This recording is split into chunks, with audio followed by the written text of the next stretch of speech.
వారం రోజులు జరుగుతున్న పరిణామాలు తెలంగాణ రాష్ట్రంలో ప్రజలంతా గమనిస్తూ ఉన్నారు. ఎమ్మెల్యేలు పార్టీ ఫిరాయింపుల గురించి టీఆర్ఎస్ అలియాస్ బీఆర్ఎస్ పార్టీ నాయకులు మాజీ మంత్రులైతే ఎమ్మెల్యేలు అయితే మాట్లాడుతూ ఉన్నారు.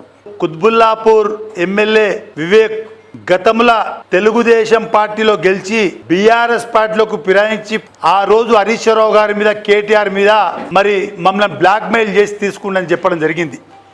మరి ఈరోజు కుత్బుల్లాపూర్ ఎమ్మెల్యే పార్టీ ఫిరాయింపుల మీద మాట్లాడుతూ మా రాష్ట్ర ముఖ్యమంత్రి రేవంత్ రెడ్డి గారిని ఏవైతే భాష మాట్లాడిండో ఎమ్మెల్యే వివేక్కు ఒక్కసారి గుర్తు చేసుకోవాలి.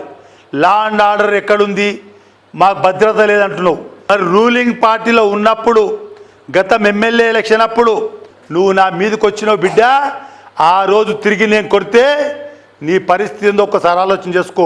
మాకు సంస్కారం అడ్డొచ్చి ఆ రోజు నేను ఆ పని చేయలే, కానీ నీకు సంస్కారం లేదు.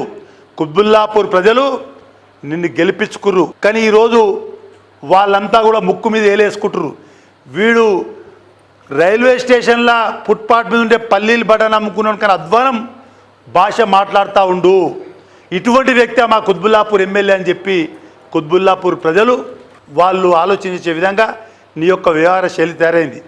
నీ యొక్క భాష మార్చుకోకపోతే మంత్రులను కానీ మా శ్రీధర్ బాబు గారు కానీ పొన్నం ప్రభాకర్ కానీ అదేవిధంగా రాష్ట్ర ముఖ్యమంత్రిని ఏదైతే నీ భాష మాట్లాడుతున్నావో నిన్ను కుత్బుల్లాపూర్ కాన్స్టిట్యున్సీలా గల్లీల పొంటి బగాంచి కొట్టిపిస్తామని చెప్పి కూడా నేను హెచ్చరిస్తూ ఉన్నాను. ఎందుకంటే నీ స్థాయి కాదు, పార్టీ ఫిరాయించిన నువ్వే మాట్లాడుతున్నావంటే నీ యొక్క భాష కంట్రోల్ చేసుకో, నీ నాలుకని కంట్రోల్ చేసుకో, లేకపోతే ఈ ప్రాంతంలో తిరగనీయమని కూడా హెచ్చరిస్తూ ఉన్నాను.